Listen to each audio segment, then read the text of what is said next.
Kanalıma hoş geldiniz. Bugün sizlere orkidelerinizin hem yeni çiçek dalı çıkarabilmesi için hem de orkidelerinizin çiçekleri döküldükten sonra boğum yerlerinden yeniden çiçek dalı çıkarabilmesi için iki önemli yöntemden bahsedeceğim. Kanalımda sizler için değişik yöntemlerden bahsediyorum. Bu anlatmış olduğum yöntemler eğer orkideleriniz çiçek dalı çıkarmıyorsa sizler bu yöntemleri deneyebilirsiniz. Gördüğünüz üzere şu anda orkidelerim bol bol yeni çiçek dalları çıkarıyor. Ve ben orkidelerimin çiçek dalı çıkarabilmesi için neler yapıyorum? Hemen sizlere birinci yöntemden bahsetmek istiyorum. Bugünkü yöntemimiz için muz kabuğuna ihtiyacımız var. Muz kabuklarını birkaç parçaya ayıracağım. Çünkü bunu iki yöntem içinde farklı şekilde kullanacağım. Muz kabuğu içerisinde bildiğiniz üzere yüksek oranda potasyum var. Potasyum özellikle birçok çiçeğin hızlı bir şekilde dal çıkarmasına yardımcı olur. Orkidelerde de bu işlemi hızlandırır. Şimdi ilk olarak çiçekleri dökülen orkideleri yeniden çiçeklendirebilmek için ilk yöntemden bahsedeceğim. Bu şekilde orkideleriniz çiçeklerini döküyorsa dalı kesinlikle çok fazla sarartmadan, sararmasına izin vermeden hemen budama yapmanız gerekiyor. Gördüğünüz üzere bakın bunlar çiçeğin döküldüğü boğumlar ve boş boğumlar. Altta dokunduğum boğumlar da dolu boğumlar. Budamayı boş boğum ile dolu boğum arasından tek hamlede kesiyoruz. Çok fazla esmeden kesmeye çalışın. Bu önemli. Ve kestikten sonra isterseniz toz tarçını dökebilirsiniz. Bu orkidemin 3 tane dalı var gördüğünüz üzere. Bakın bir tanesini önceden kesmiştim ve gördüğünüz üzere ucu bu şekilde kuruyor.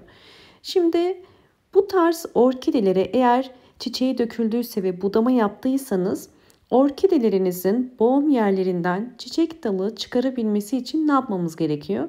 Hemen bunu size göstereceğim. Bu orkidemde daha önce budadığım bir orkidem. Bakın kesilen yerlerde kuruma başlamış. Bu şekilde sadece kesilen yer kurur ve dal sararmasının önüne geçmiş oluruz. Şimdi muz kabuğu ile orkidenin boğum yerlerinden yeniden çiçek dalı çıkarması için bu şekilde sürüyoruz. Özellikle boğum yerlerinin yumuşak ve nemli olması gerekiyor. Çünkü yumuşak ve nemli olduğu zaman boğum yerlerinden daha çabuk küçük filizler büyümeye başlar ve bu bir çiçek dalına dönüşür. Ya da bazen bu boğum yerlerinden keiki yani yavru orkide çıkabilir. Bu kesinlikle orkidenizin cinsine göre değişmektedir. Bakın muz kabuğunu bütün dala sürmüyoruz. Sadece boğum yerlerinin üzerine hafif bu şekilde sürüyorum. Böylelikle bu boğum yerlerinde vitamin ve nem artırarak hızlı bir şekilde filizlenmesine yardımcı olacağız. Daha etkili olması için bakın bu şekilde boğum yerinin üzerine muz kabuğunu bu şekilde sardıktan sonra bir toka ile bağlayabilirsiniz. Ve bunu 12 saat bekletin.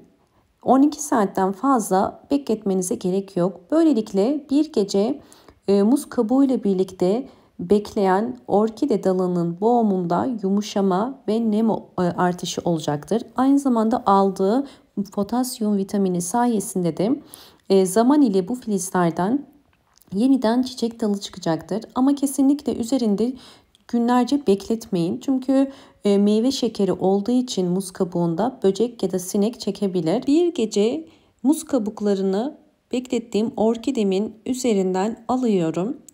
Ve bu işlemi kesinlikle çok sık yapmayın. Haftada bir ya da 10 günde bir bu işlemi uygulayabilirsiniz. Daha sonra bu muz kabuklarını kaldırdıktan sonra bir pamuk ile ya da bir ıslak mendil ile dalın üzerinde kalan muz kalıntılarını silmeniz faydalı olur. Sinek ve böcek çekmemesi için sizlerle ilerleyen zamanlardaki gelişimleri de paylaşacağım. Evet, aradan aylar geçtikten sonra sizlere ilk gösterdiğim 3 dallı orkidemdeki gelişmeyi gösteriyorum. Bakın bir dalın üzerinde gördüğünüz üzere şu anda 2 tane çiçek dalı var ve tomurcuk vermeye başladı. Bu birinci dalı. Bakın bu şekilde boğum yerleri kuruyor ve bu şekilde çiçek dalı çıkarıyor. Bu birinci dalıydı. İkinci dalında da bakın 3 tane çiçek dalı daha var. Yine boğum yerlerinden bakın çıkan çiçek dalları. Bu yüzden boğum yerlerini nemli tutmak, ister muz kabuğu ile ister aloe vera jeli ile daha önce bahsettiğim gibi uygulayabilirsiniz. Ya da suda püskürtebilirsiniz. Bunlar boğum yerlerinin yumuşayıp hızlı bir şekilde filizlenmesine yardımcı olacaktır. Bakın bu da 3. dalı ve 3. dalında da şu anda sadece bir tane çiçek dalı çıktı bir boğum yerinden. Ve aynı zamanda bakın gövde kısmından da ana bir çiçek dalı daha çıkardı.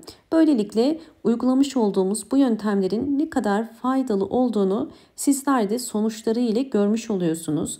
Orkidelerinizin dallarını kesinlikle boşuna kesmeyin. Bu şekilde boğum yerlerinden bol bol çiçek dalı çıkabilir. Şimdi sizlere ikinci yöntemden de bahsedeceğim.